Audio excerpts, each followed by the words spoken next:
कौशलिक उत्पादनहरू विशेष गरेर जुन अर्ग्यानिक हुन्छन् र आफ्नो सिप कला कौशल उपयोग गरेर उत्पादन गर्नुभएको हुन्छ त्यो उत्पादनहरूलाई बजारसम्म पुर्याउनलाई एउटा अलिकति उहाँहरूको उत्पादनलाई प्रशय गर्न र अलिक थप उहाँहरूलाई नि ऊर्जा पुगोस् भन्ने हेतुले यो नयाँ इनिसिएटिभ सुरु गरे हौँ हामीले। यो एउटा चाहिँ मार्केट प्लेस दिन खोजे हो।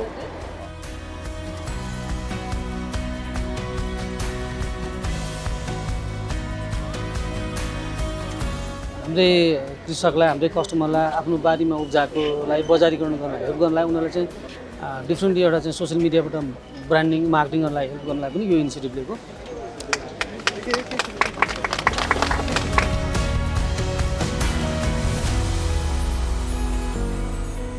GlobalIMEBankले फाइनेन्सिङ गर्ने अथवा बिजनेस के अरे साइडमा मात्रै लेन्डिङ गर्ने मात्रै काम गर्दैन। यसले बिजनेसलाई चाहिँ भनौँ न जो चाहिँ सस्टेनेबल छ, जो चाहिँ एग्रिकल्चरमा पनि सेफ फुड प्रोडक्सन गरिरहनु भएको छ, उहाँहरूको चाहिँ बिजनेसमा सपोर्ट गर्ने हिसाबले चाहिँ मार्केटमा प्रमोसन गर्ने हिसाबले हामीले काम गर्न खोजिरहेको छौँ। यो चाहिँ एउटा क्याम्पेन हो। यो आजबाट सुरु भएको छ। यो हरेक हप्ता शुक्रबार चाहिँ हामीले यही ठाउँमा भनौँ न यसलाई अपरेट गर्न खोजिरहेछौँ।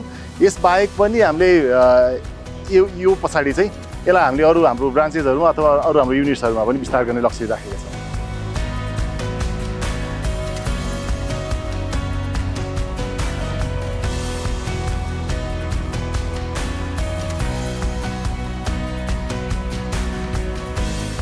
Well begun is half done भने जस्तै राम्रो सुरुवात भएको छ। यहाँका मान्छेहरूले सस्तोमा पनि सामान पाउनुहुन्छ, किसानले पनि बजार पाउनुहुन्छ, जसले जे प्रडक्सन गर्नुभएको छ उहाँहरूले त्यो पाउनुहुन्छ र यो दुवै पक्षलाई सबैलाई फाइदा हुने काम भयो।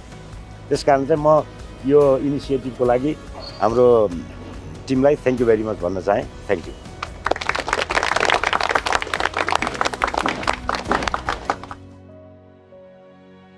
ग्लोबल आइएमए बैंक सबैका लागि बैंक।